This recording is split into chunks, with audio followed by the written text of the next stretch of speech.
اور نبی پاک صلی اللہ علیہ وسلم کی دعوت کو ان لوگوں نے مذاق اڑایا ان کی دعوت کو. ایسے لوگوں کے بارے میں قرآن نے کہا اولئک لہم عذاب مہین، ایسے ہی لوگوں کے لیے رسوا کن عذاب ہے جو ایمان تو لائے نہیں، لیکن جو لوگ ایمان لائے ہوئے ہیں ان کو ایمان سے پھیرنے کے لیے، کوئی نیک کام کر رہا ہے تو ان کو اس نیکی سے دور رکھنے کے لیے، برا کام میں لگانے کے لیے ان کے پیچھے پیسے خرچ کیے جا رہے ہیں، مختلف طریقے اپنائے جا رہے ہیں، ہتھ کنڈے اپنائے جا رہے ہیں، لونڈیوں کی شکل میں، شراب کی شکل میں، جوا کی شکل میں، ناچ گانے کی شکل میں، بجانے کی شکل میں، موسیقی کی شکل میں، جیسا کہ قرآن نے ابھی کیا ہے واضح کیا وغیرہ. اور یہ کام آج بھی ہو رہا ہے.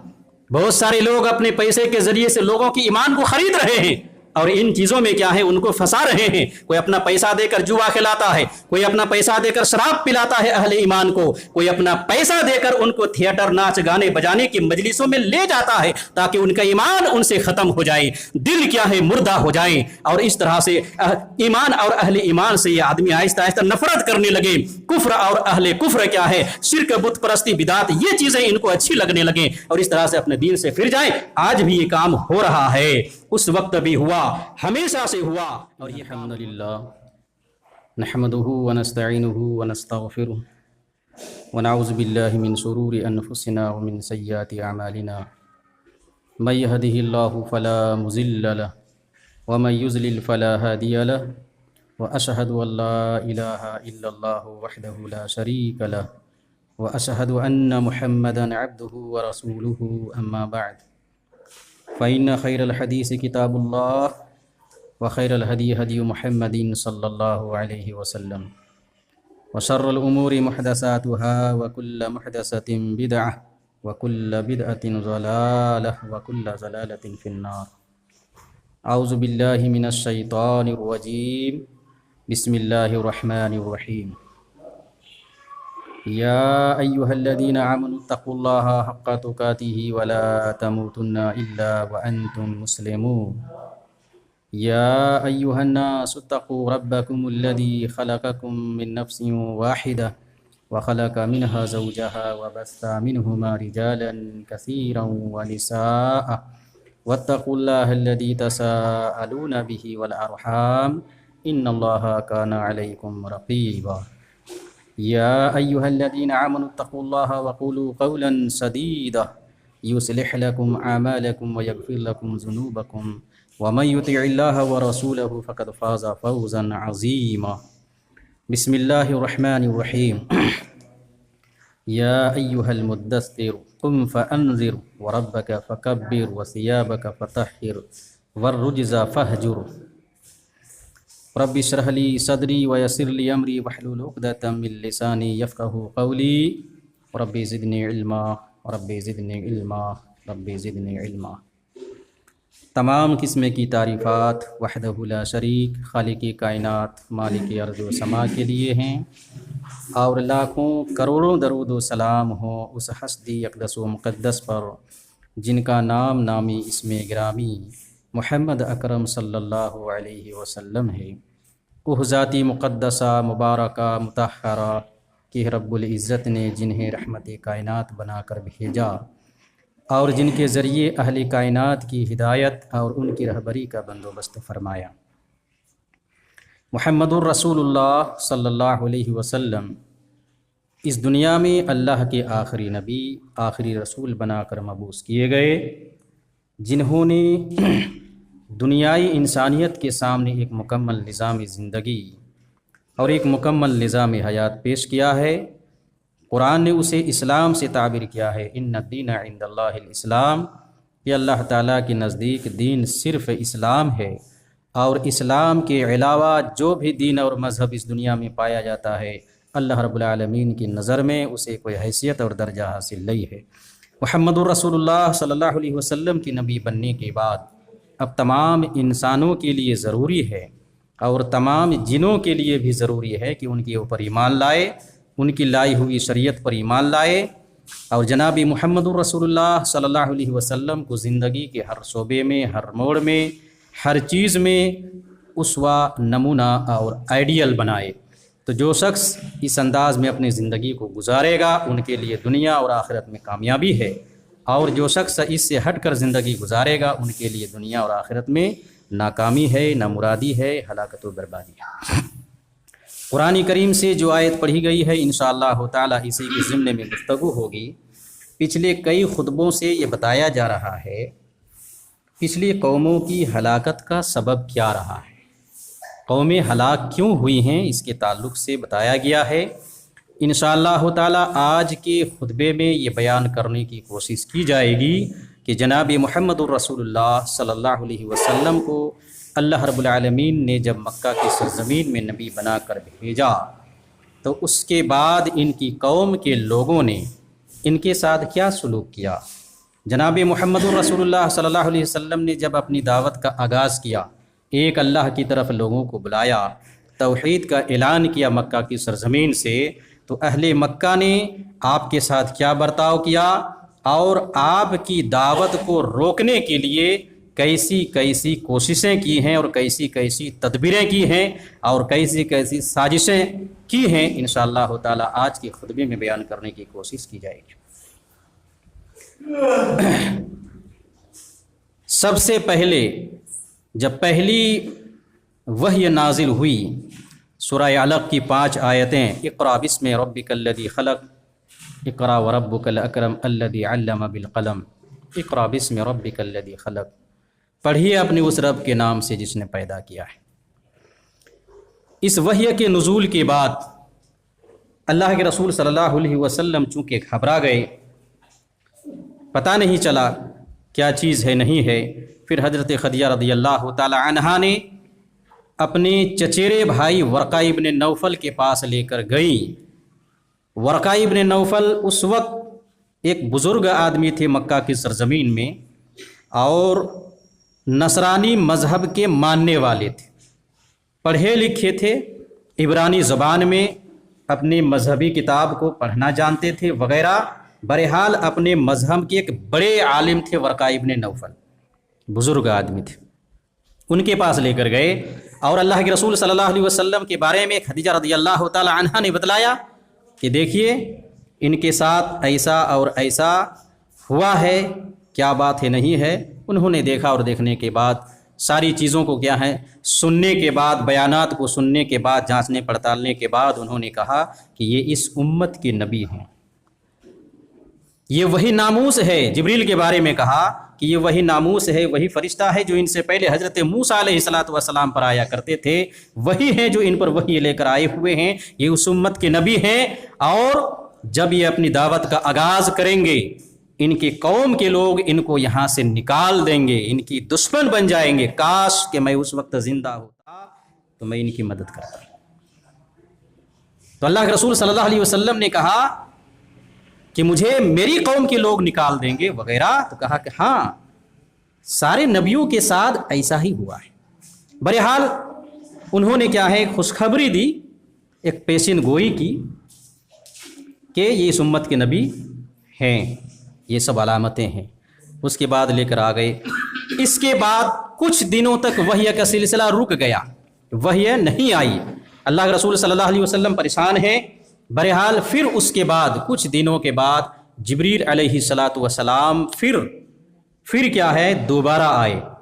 آپ نے آسمان کی طرف اٹھا کر دیکھا کہ زمین و آسمان کے درمیان کرسی پر حضرت جبریل علیہ السلام پر پھیلائے ہوئے بیٹھے ہوئے ہیں، پورے آسمان کو مشرق سے لے کر مغرب تک کیا ہے اپنے گھیرے میں لیے ہوئے ہیں۔ اللہ کے رسول صلی اللہ علیہ وسلم نے اصلی شکل میں کیا ہے جبریل کو دیکھا اور دیکھنے کے بعد کیا ہے زمین میں گرنے لگے، بے ہوشی طاری ہونے لگی وغیرہ، گھبرا گئے۔ یہ تو وہی فرشتہ ہے، یہ تو وہی ہے جس کو میں نے غار حرا میں کیا ہے دیکھا تھا، اور پہلی وحی کیا ہے مجھ پر اقرأ بسم ربک الذی خلق کی شکل میں آئی تھی۔ گھبرا گئے۔ اس کے بعد پھر دوڑے دوڑے کسی طرح سے کیا ہے اٹھتے گرتے گھر آئے اور کہا چادر اڑا دو، چادر اڑا دو، کمبل اڑا دو۔ یہ کیا ہے جبریل علیہ یہ حضرت محمد الرسول اللہ صلی اللہ علیہ وسلم کی کیفیت ہوئی۔ بہرحال چادر کمبل جو بھی تھا اس وقت اڑھایا گیا۔ پھر جبریل علیہ السلام دوسری وحی لے کر اسی کمبل کے نیچے، اسی چادر کے نیچے پہنچ گئے اور کہا یا ایھا المدثر قم فانذر وربک فکبر وثیابک فطہر والرجز فہجر۔ دوسری وحی لے کر آئے جبریل علیہ السلام اور یہ 5 آیتیں دوسری وحی میں بھی کیا ہیں 5 آیتیں اتری ہیں. چنانچہ اللہ کے رسول صلی اللہ علیہ وسلم کو کہا گیا یا ایھا المدثر، اے چادر اوڑھنے والے. چونکہ اس وقت اللہ کے رسول گھبرائے ہوئے ہیں، دل گھبرا رہا ہے، چادر اوڑھے ہوئے ہیں یا کمبل اوڑھے ہوئے ہیں، لیٹے ہوئے ہیں، گھبراہٹ طاری ہے. تو اس لیے جبریل علیہ الصلوۃ والسلام نے قرآن کی آیت بن گئی یا ایھا المدثر، اے چادر اوڑھنے والے، اے کمبل اوڑھنے والے، قم، کھڑے ہو جائیے. سونے کا وقت ختم ہو چکا ہے، آرام کا وقت ختم ہو چکا ہے. قم فانذر، اٹھیے، کھڑے ہو جائیے اور اب اپنی قوم کے لوگوں کو ڈرائیے اللہ رب العالمین کے عذاب سے. قم فانذر، یہ وحی لے کر آئے، قوم کے لوگوں کو ڈرائیے عذاب الہی سے. چونکہ قوم کے لوگ شرک اور بت پرستی میں کیا ہے مبتلا ہو چکے ہیں، غیر اللہ کی عبادت میں لگ چکے ہیں، بدعات کیا ہے ان کے اندر آ چکی ہیں. دین ابراہیمی جو توحید پر مبنی تھی اس دین کو کیا ہے یہ لوگ بھول چکے ہیں اور مختلف قسم کی کیا ہے برائیوں میں اور سماجی کیا ہے رسم و رواج میں یہ جکڑ چکے ہیں. یا ایھا المدثر، اے کمبل اوڑھنے والے، اے چادر اوڑھنے والے، قم، کھڑے ہو جائیے، فانذر، اور اپنی قوم کے لوگوں کو ڈرائیے. وَرَبَّكَ فَكَبِّرْ، اور اپنے رب کی بڑائی بیان کیجیے کہ اس زمین میں، آسمان میں، پوری کائنات میں بڑا کوئی اگر ہے تو صرف اللہ رب العالمین بڑا ہے. ان کی کبریائی بیان کیجیے، ان کو بڑا تسلیم کیجیے، ان کا گون گائیے. وَرَبَّكَ فَكَبِّرْ، ان کی بڑائی بیان کیجیے، اپنے رب کی بڑائی بیان کیجیے. یہ قرآن کی آیت نازل ہوئی. وَثِيَابَكَ فَطَهِّرْ، اپنے کپڑوں کو پاک و صاف کر لیجیے. ظاہری طور بھی اپنا بدن، اپنا جسم، اپنا کپڑا پاک و صاف رکھیں، اور باطنی طور پر بھی کہ آپ کے اندر شرک نہ آنے پائے، کفر نہ آنے پائے، بدعتیں نہ آنے پائے، اور کیا ہے غیر شرعی چیزیں نہ آنے پائیں، اور غلط رسم و رواج کیا ہے نہ آنے پائیں، اور اس طرح سے جو سماجی برائیاں ہیں وہ آپ کے اندر نہ آنے پائیں. وَثِيَابَكَ فَطَهِّرْ، تو اپنے آپ کو، اپنے کپڑوں کو، اپنے جسم کو، اپنے عقیدے کو، اپنے دل کو، اپنے جسم کو، ان ساری چیزوں کو شرک، بت پرستی اور کفر اور برائیوں کی آلودگیوں سے پاک کر لیجیے. یہ اللہ رب العالمین نے اللہ کے رسول صلی اللہ علیہ وسلم کو کہا. وَالرُّجْزَ فَاهْجُرْ، اور یہ قوم کے لوگ جو ایک اللہ کو چھوڑ کر غیر اللہ کی عبادت میں کیا ہیں لگے ہوئے ہیں، چھوڑ دیجیے ان کو.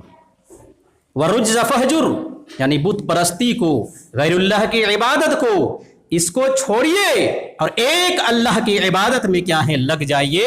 یہ قرآن کریم کی 5 آیتیں نازل ہوئی. اب اس وقت سے جناب محمد الرسول اللہ صلی اللہ علیہ وسلم جو آپ کو کہا گیا دوسری وحی میں یا ایھا المدثر قم فانذر، اٹھیے، کھڑے ہو جائیے، دعوت کو عام کیجیے، لوگوں کو ڈرائیے، اس وقت سے جناب محمد الرسول اللہ صلی اللہ علیہ وسلم جو اٹھے، زندگی کے آخری سانس تک آپ صلی اللہ علیہ وسلم نے چین و سکون کا آرام نہیں کیا. سکون کی زندگی آپ نے نہیں گزاری. قوم کی اصلاح کے لیے، لوگوں کی اصلاح کے لیے، لوگوں کو توحید کی طرف بلانے کے لیے، ایک اللہ کی عبادت پر لوگوں کو لگانے کے لیے اور سماجی برائیوں کو ختم کرنے کے لیے انتھک کیا ہے کوشش کرتے رہے. اور زندگی کے آخری سانس تک جناب محمد الرسول اللہ صلی اللہ علیہ وسلم نے کوششیں کی. جیسا ہوا، جس طرح سے ہوا، آپ صلی اللہ علیہ وسلم ہمیشہ کوشش میں لگے رہے. یعنی اس وقت سے جو اٹھے، کھڑے ہوئے دعوت کے کام کے لیے، اللہ رب العالمین کے پیغام کو عام کرنے کے لیے، تو زندگی کے آخری سانس تک آپ اس کام سے رکے نہیں. اسی کام کو روکنے کے لیے مشرکین مکہ نے کتنی تدبیریں کی، کتنی سازشیں کی، اور کتنی طرح کی میٹنگیں کی، اور کتنی طرح سے اللہ کے رسول سے سمجھوتا کرنے کی کوشش کی، لیکن اللہ کے رسول صلی اللہ علیہ وسلم نے سمجھوتا نہیں کیا.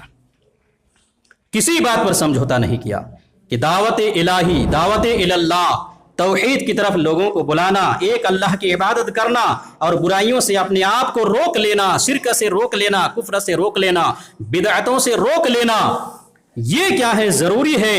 ایک اللہ کو کیا ہے مالک و مختار سمجھنا یہ ضروری ہے. ان کے علاوہ کسی بات پر سمجھوتا کرنے کے لیے تیار